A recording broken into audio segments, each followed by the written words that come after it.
de Satanás. E Deus deu testemunho de Jó. Deus, o próprio Deus, testemunha acerca de Jó ao diabo. Observaste que, primeiro pergunta, de onde vem? Aí ele diz: de rodear a terra e passear por. Então não se engane, irmão, o diabo está ativo em todos os momentos, seguindo e sabendo em todos os seus passos, em todos os momentos. Então, irmão, o diabo diz que veio de rodear a terra e passear por ela. O Senhor pergunta e dá ao diabo: observaste o meu servo Jó, que não há homem semelhante a ele, um homem íntegro, um homem reto, um homem sincero, um homem temente a Deus e que se desvia do mal. Esses requisitos na vida de Jó não eram pessoas, como seus amigos que estavam dizendo, não, era o próprio Deus, irmão. E isso incomodou o diabo. Isso incomodou o diabo de uma forma terrível. Aí o diabo, como muitos pregadores, muitas vezes no púlpito diz que ele é burro, inteligentemente ele diz assim: também pele por pele ele dará. Tudo quanto ele tem, ele dará pela sua vida. Agora tira dele o que tu acrescentaste, o que tu abençoaste. Glória a Deus. Veja a estratégia do diabo: tira o emprego do teu servo. E todos os filhos dele estão na congregação. Permite que um filho dele tire ele da igreja. Isso não é função de Deus, né, irmão? Tirar a crente da igreja é função de Deus. Aí o diabo faz essa indagação: tira tudo quanto acrescentaste, quanto pudeste. Aí Deus permite, Deus dá autorização que ele vá lá e tire, mas só não toque na alma de Jó.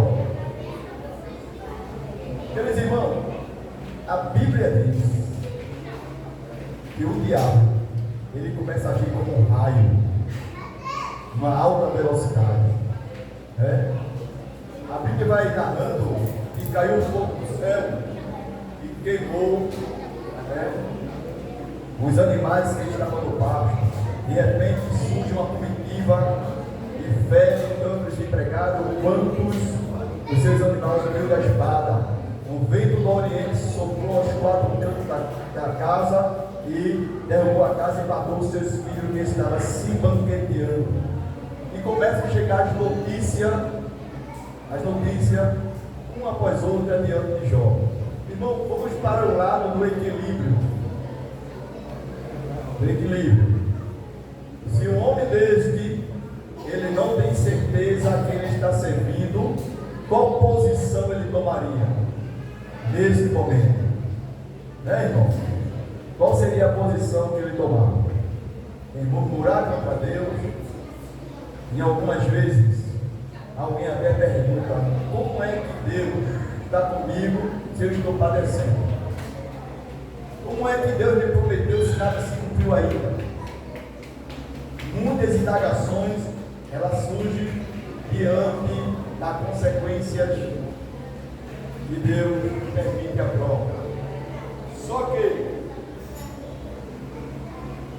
que Jó, quando começa a receber a notícia,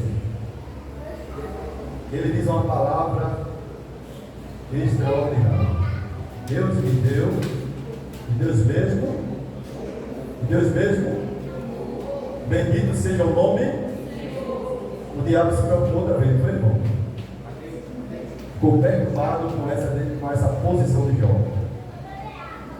Mas na consequência das provas, como se não bastasse perder filhos, seus animais, empregados, a sua riqueza estava desmoronada, o diabo agora, ele vem e fere Jó com uma chaga do alto da cabeça à planta dos pés.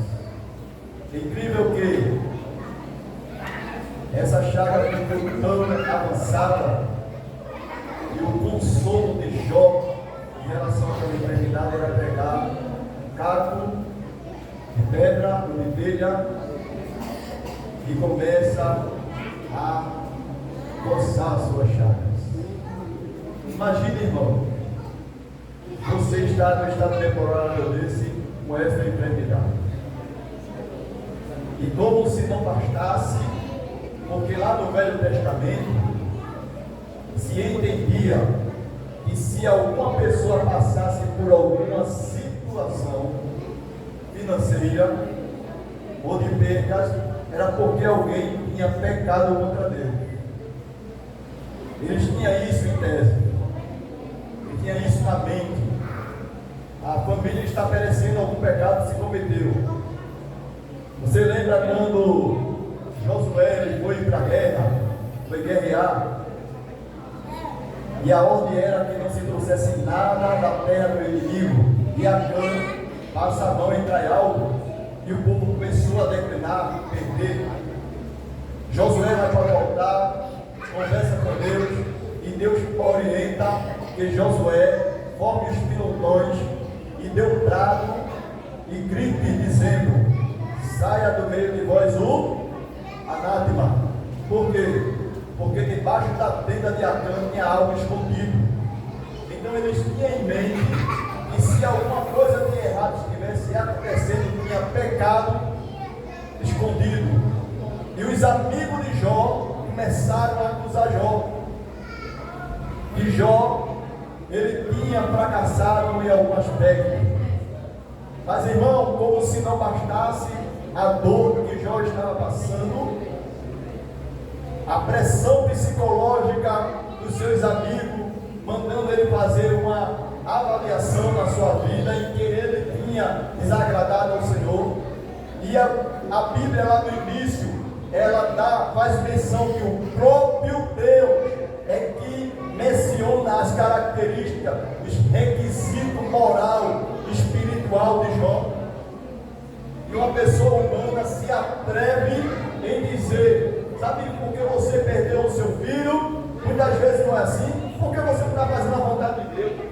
E a pessoa está no coral, está na comissão, está buscando, está jejuando, está na vigília. E por que perdeu? Por que isso aconteceu? A pessoa está passando pelaquela dor, e como se não bastasse, ele procurando uma palavra de consolo, um ombro amigo, aí as pessoas que ele mais confiava, traz agora uma palavra negativa. É assim ou não é? Sabe por quê? Vou tomar a liberdade de falar com o Ziel. Sabe por quê, Ziel? Você está desempregado? A graça dele está trabalhando, né, Ziel? Para a glória de Deus. Estou usando ele aqui, ele vai entender. Só para simplificar, eu vou entender melhor. Sabe por quê, Ziel? Você está há 2 anos desempregado. Está faltando alguma coisa aí, viu? É assim, irmão? Não é, irmão. Não é. Sabe por quê, irmão? Porque a fidelidade do cristão, é muito bom o cristão estar todos os dias na igreja. Mas a fidelidade do cristão se mede por ele estar no culto todos os dias. É assim? Porque eu posso estar presente no culto todos os dias, mas na faculdade, no meu trabalho, eu não tenho nem uma moral espiritual, né? Nem moral diante da sociedade, nem também espiritual. Ninguém me respeita como cristão, porque a minha vida não condiz um respeito diante daquele povo. E a Bíblia diz que o diabo ele está por aí procurando o que é que eu falo, o que é que eu faço, e jogando a semente dele e acusando, porque esse é o trabalho dele.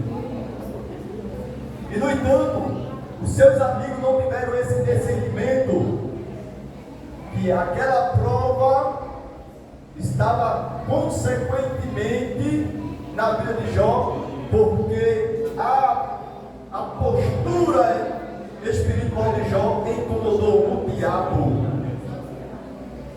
Agora, muitas vezes, para o diabo manifestar o que ele planejou, ele precisa que alguém abra o coração e dê lugar a ele, para ele efetuar os seus planos. por isso que às vezes lá na faculdade, lá no emprego, na vizinhança, até dentro da própria igreja, se levanta alguém sem causa contra você. E você fica assim, entendeu o que foi que eu fiz contra a pessoa, para a pessoa estar me tratando desse jeito? É porque aquela pessoa, lamentavelmente, né, como está escrito, que quando em Atos dos Apóstolos, capítulo 5, Pedro pergunta: por que deixaste o diabo entrar no teu coração? Quando eu estou com ódio do meu irmão, é Deus na minha vida ou é o diabo, irmão, que está sabendo fogo estranho? Então temos que ter cuidado, meu irmão.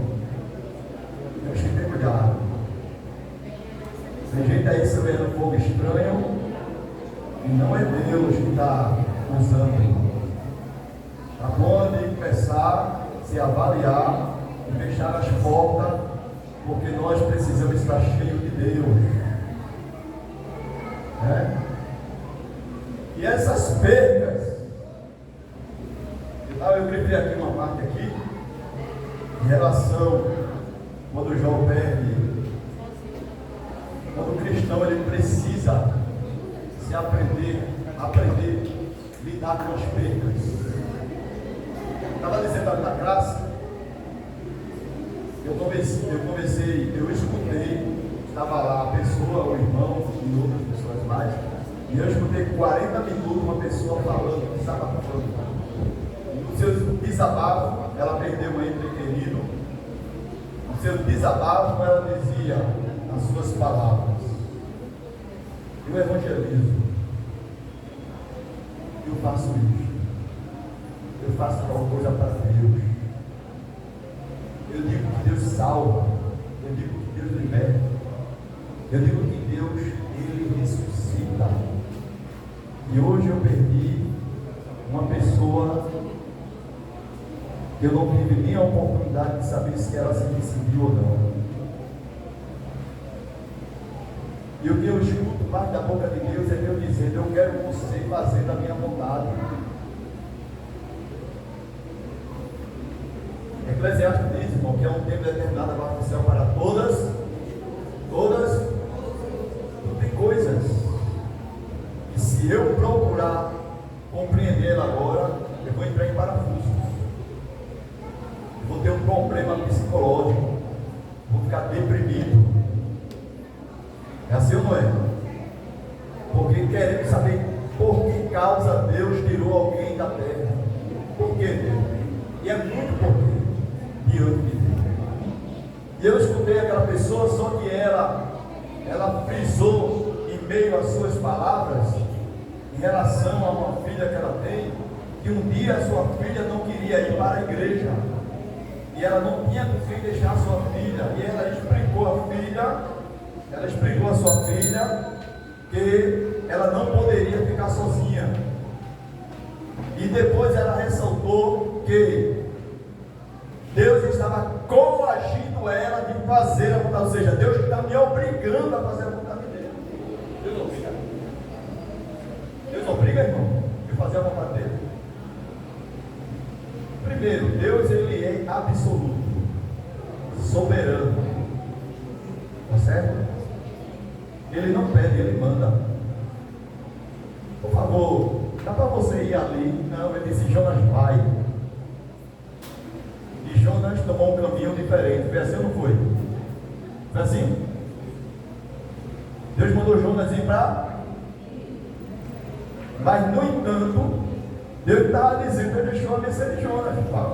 Veja aí o caminho que você quer tomar, mas eu estou mandando você ir. Por quê, irmão? Aí, falando sobre a questão do que ela estava testemunhando, em relação à filha, depois de 40 minutos eu estava orando, dizendo: Deus, o que eu vou dizer a essa irmã? Aí o Senhor disse assim: fale sobre o poder e a autoridade que ela tem sobre a filha. Pergunte a ela se a filha ficou em casa. Eu disse: minha irmã, no meio desse vai ou não vai para o culto, a sua filha ficou em casa? Eu disse: não, irmão, porque ela não se domina. Tudo bem. Então, diante de Deus nós somos a criança e Ele é o Pai. eu não vou para onde eu quero, eu vou para onde Ele me manda. Depois que eu aceitei Ele, se eu quero agradar o meu Pai, ou Ele fala e eu obedeço. Diante de Deus é assim. Entendeu? A sua filha lhe obedeceu, ela foi comigo. Sabe por que a senhora não deixou? Porque a senhora teve a visão que se ela estivesse só uma criança em casa, tinha muitos riscos. É assim ou não é? Por isso a senhora tem um cuidado zeloso, porque o malfeitor poderia entrar, fazer algo com a sua filha, ela poderia pegar, semear fogo na sua casa, incendiar e morrer. Não é assim? A mesma coisa é Deus, por isso Deus quer que a gente vá para onde Ele está mandando. Tem gente que acha tão difícil fazer a vontade de Deus, irmão, porque fulano não vai aceitar, porque ciclano vai criticar, irmão? Aí, em algumas situações, quando Deus está nos provando para um determinado tipo, porque nós estamos andando em sinceridade com Deus, e começamos a ter perda, alguém se levanta e diz: alguma coisa ele praticou, ela praticou. Mentira do diabo, irmão. Porque Deus prova quem Ele quer. Agora, está escrito que quando os filhos de Deus foram se apresentar, quem se incomodou e quem pediu a liberação, Ele mandou Deus tirar. Foi assim? Ele pede para Deus tirar o que Jó tinha, mas Deus não tira nada, absolutamente nada de ninguém que está na presença dele, irmão. Muito pelo contrário, Ele tem prazer em acrescentar e abençoar, mas quem destrói é o diabo. A função de destruir é do diabo. A morte, ela só tem as suas manifestações entre a humanidade por causa do pecado. É assim ou não é? Quando se pecou, houve primeiramente a morte espiritual. Foi assim ou não foi? Desligamento, vergonha. A memória acusou que ele estava nu. Então, nós temos consciência. Diante das Escrituras. Nós estamos aqui. E nenhum trato nosso é com as coisas desse mundo. É? Não. Nós fizemos trato com Jesus para ir morar no céu.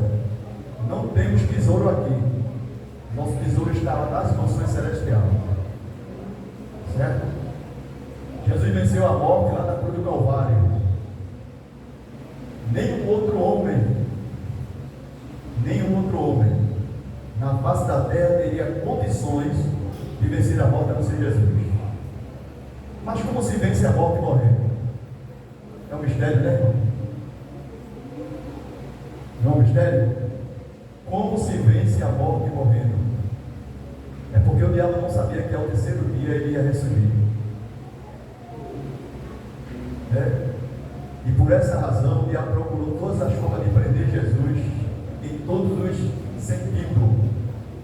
Mas debalde, porque quando Jesus morreu,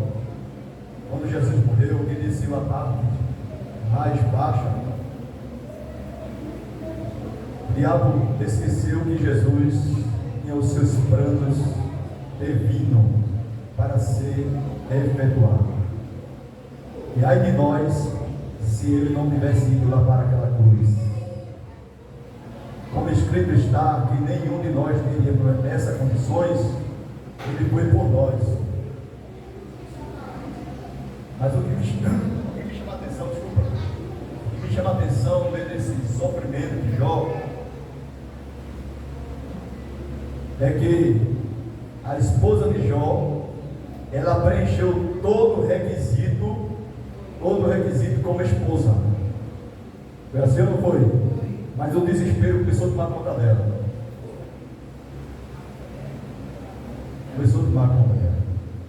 Porque a esposa de Jó, lamentavelmente, ela era extremamente materialista. E existe muito crente assim. Se ele perdeu o emprego, ele deixa Jesus. Se ele perdeu um filho, ou um pai ou uma mãe, ele larga Jesus. Sabe por quê, irmão? Porque não entenderam ainda o trajeto do Evangelho. Se perdeu o marido também, exatamente. É como se a pessoa fosse uma boleta daquela pessoa, só anda se tiver com aquela boleta. Mas escrito está que se eu amar pai, mãe, filho mais do que a Cristo, eu não sou digno de entrar no céu. Eu já ouvi pessoas dizer: se Deus tirar o meu filho, eu não sei não. Esse não sei não, irmão, fica no ar, né? Então, irmão, Jó, ele manteve a sua postura como homem íntegro a Deus, e em aspecto nenhum. Uma certa vez um pregador disse no púlpito da igreja que a mulher de Jó só manda Jó amaldiçoar Deus e morrer porque ela se penalizou-se pelo sofrimento de Jó. Irmão, em primeiro lugar, se ela estivesse se penalizando pelo sofrimento de Jó, ela não tinha mandado ele amaldiçoar a Deus. Ainda retém essa tua sinceridade com Deus. Aí veja o equilíbrio de Jó. Daria o Senhor só o bem normal? Jó, no seu sofrimento, ele diz assim: ainda que ele me mate, nele eu espero. Depois ele diz: eu sei que o meu Redentor ele vive, e por fim de tudo ele se levantará para me dar vitória. Veja que convicção, irmão. Que convicção extraordinária da parte de Jó. Jó tinha certeza que Deus, ele tinha e tem o poder de fazer coisas que a nossa mente humana não alcança. Porque escrito está que metade da glória celeste foi revelada ao mortal. Metade. E a outra metade, irmão, o que é que tem dentro dela que Deus ainda não revelou? Jeremias disse: 33:3, clama a mim, respondei-te-ei e anunciar-te-ei coisas grandes que vocês ainda não sabem.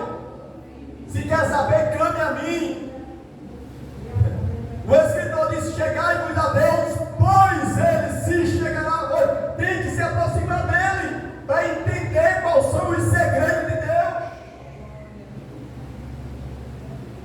Quer estar firme, quer ser agradecido, tem que estar cheio da graça, tem que entender os planos de Deus, porque torna a dizer: nada fizemos com este mundo a não ser com Cristo, e fizemos a melhor coisa. Nada temos por precioso nesse mundo. Não é carro, não é apartamento, não é salário alto, não é méritos humanos. Nós temos que manter um mérito, o único mérito, que somos unicamente filhos de Deus, e estaremos sempre no equilíbrio e aceitar da parte de Deus, seja perca ou não. O que adianta é que vamos ganhar em Cristo, irmão. Vamos ganhar em Cristo um tão grande prêmio que jamais nenhum homem poderoso desse mundo pode dar, com todo o poder requisitivo que ele tiver.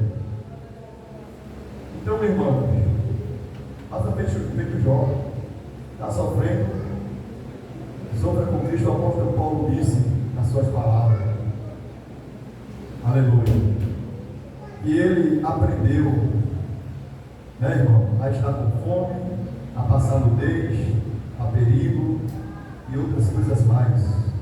Nós temos que aprender também em Cristo, mas manter a nossa convicção de fé. Amém? Está faltando alguma coisa? Não se preocupa.